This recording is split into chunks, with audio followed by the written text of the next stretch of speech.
বৃহস্পতিবার দুপুর 12টায় নারায়ণগঞ্জ প্রেস ক্লাবে ছাত্র জনতার অভ্যুত্থান পরবর্তী আজকের বাংলাদেশ শীর্ষক আলোচনা সভা অনুষ্ঠিত হয়েছে। নাগরিক ঐক্য নারায়ণগঞ্জ জেলার আহ্বায়ক ইকবাল কবিরের সভাপতিত্বে আলোচনা সভায় প্রধান অতিথি হিসেবে বক্তব্য রাখেন নাগরিক ঐক্য কেন্দ্রীয় কমিটির সভাপতি মাহমুদুর রহমান মান্না। এ সময় তিনি বলেন, সংস্কার করে করে রাষ্ট্রকে এগিয়ে নেবেন, কোথায় শেষ হবে যে তারপরে ভোট করবেন।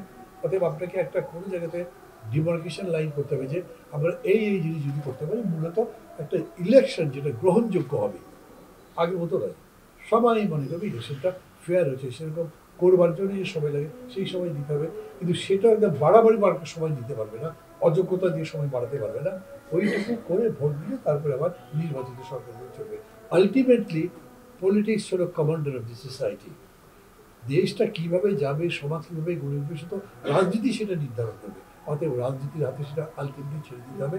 এখনো যেটা হচ্ছে ইন্টারিম গভর্নমেন্টের আমলেও এটা কিন্তু একটা রাজনীতি হচ্ছে যে আমরা সংস্কারের রাজনীতিতে যাচ্ছি, আমরা দেশের আইন শৃঙ্খলা বদ্ধ করার চেষ্টা করছি, আমরা আমাদের দেশে আবার যাতে স্বৈরাচার ফিরে আসতে না পারে তার জন্য আমাদের বিধি বিধানে কীরকম জায়গা আছে। যেমন আমরা কনস্টিটিউশন অ্যামেন্ডমেন্টের কথা বলছি, কেউ বলছেন নতুন সংবিধান, কেউ বলছেন রিরাইট করো। তো ওই বিতর্কের মধ্যে আমি যাচ্ছি না। আমি মনে করি যে সংবিধানে যে জায়গা স্বৈরাচারকে স্থায়ী হতে দেয়, যেমন আমাদের প্রধানমন্ত্রী অপরিসীম ক্ষমতার অধিকারী, আমাদের প্রধানমন্ত্রী কোনো জবাবদিহিতার মধ্যে নেই, আমাদের ক্ষমতা পার্লামেন্টের মধ্যেও জবাবদিহি করতে হবে না, সো কল স্ট্যান্ডিং কমিটির কাছে কোনো জবাবদিহি করা লাগে না। এই জন্য কনস্টিটিউশনটাকে ঠিক করতে হবে। আর হচ্ছে পাওয়ার কোনো একটা বিশেষ জায়গাতে কনসেন্ট্রেট করতে দেওয়া যাবে না, এটা যদ্দূর পারি বিকেন্দ্রীকরণ করতে হবে, তাহলেও রিটার্ন অফ ফ্যাসিজম ডিফিকাল্ট হয়ে যায়।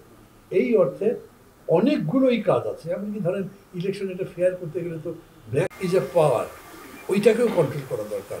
এই জন্যে আমরা মনে করি যে ক্যানভাস অনেক বড়, দায়িত্ব অনেক বেশি, বেশি চাপাচাপির দরকার নেই, কিন্তু ইন্টেলেকচুয়ালি আপনি অলওয়েজ গাইড করতে পারবেন তাকে, this is wrong, this is right, এটা করেন। এটা এই সমালোচনার স্কোপটা, স্পেয়ারটা ওপেন আছে এবং সেইটা যাতে করতে পারি আমরা, সেই চেষ্টা করা দরকার। এখন পলিটিক্সের মাসলম্যানশিপ দিয়ে চলবে না, এখন পলিটিক্সে আধিপত্য বিস্তারের লড়াই করে কোনো কাজ হবে না। যারা করছে আখেরে দেখবে যে তারা ক্ষতিগ্রস্ত হয়েছে, মানুষের সমর্থন বেড়ে গেছে, কারণ মানুষের মনটা বদলে গেছে, মানুষ একটা ভালো কিছুর জন্য চেষ্টা করছে। রিপোর্ট করেছেন সাগর খান, NNTV, নারায়ণগঞ্জ।